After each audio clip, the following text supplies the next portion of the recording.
আদালত অবমাননার অভিযোগে কুণাল ঘোষ সহ ৮ জনের বিরুদ্ধে রুল জারি করল কলকাতা হাইকোর্ট। নির্ধারিত সময়ের মধ্যে হলফনামা পেশ না করায় রীতিমতন বিরক্ত কলকাতা হাইকোর্ট। হলফনামা দেওয়ার জন্য বাড়তি সময় চাইলেন কুণাল ঘোষের আইনজীবী। ঘটনাস্থলে কুণাল ছিলেন না, রাজারহাটের একটি অনুষ্ঠানে ছিলেন। এই ঘটনার সঙ্গে কোনোভাবেই যুক্ত নন কুণাল ঘোষ, এই মর্মে সওয়াল করেন তার আইনজীবী। পুলিশের রিপোর্ট হতাশাজনক। আমরা 7 জনের নামে অভিযোগ করেছিলাম, পুলিশ আরও 16 জনের নাম বলেছে। কি ভূমিকা সেটা জানায়নি। রুল জারি না করলে সবাই দেরি করবে, পাল্টা আইনজীবী পার্থসারথী সেনগুপ্ত। বিচারপতি বিশ্বজিৎ বসুকে অবমাননার অভিযোগে আদালত অবমাননার রুল জারি। এছাড়াও বিকাশ রঞ্জন ভট্টাচার্য সহ আইনজীবীদের চেম্বারের সামনে বিক্ষোভের ঘটনাতেও রুল জারি করা হলো।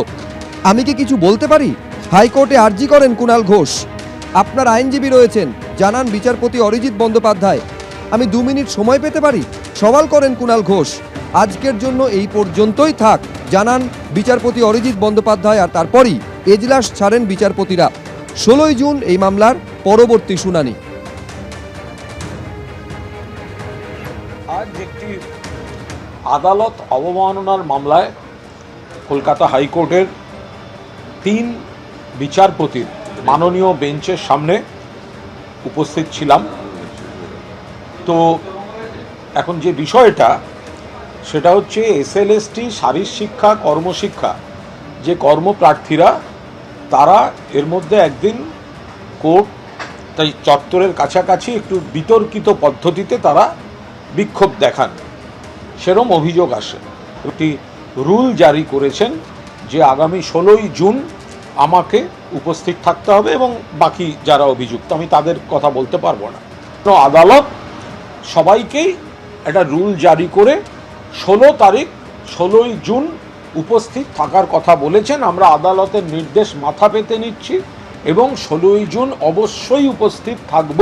এমন একটা জায়গায় পৌঁছেছে যে বারের সদস্যদের চেম্বার ঘেরাও করা হয়েছে।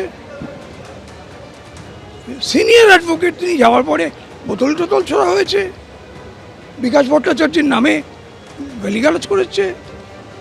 এই জিনিস আমি অন্তত গত 50 বছরে কখনো দেখিনি। আজকে আদালত, আগের দিন আমরা বলেছিলাম যে নোটিশ ইস্যু করলে আসবে না, যদি বা আসে সব টাইমের এক্সটেনশন চাইবে, ফলে এটা ডিলে করার টেকনিক হয়ে যাবে।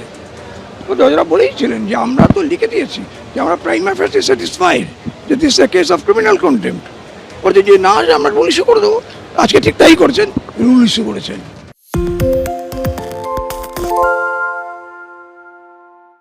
শুনতে পাচ্ছি না, বল না।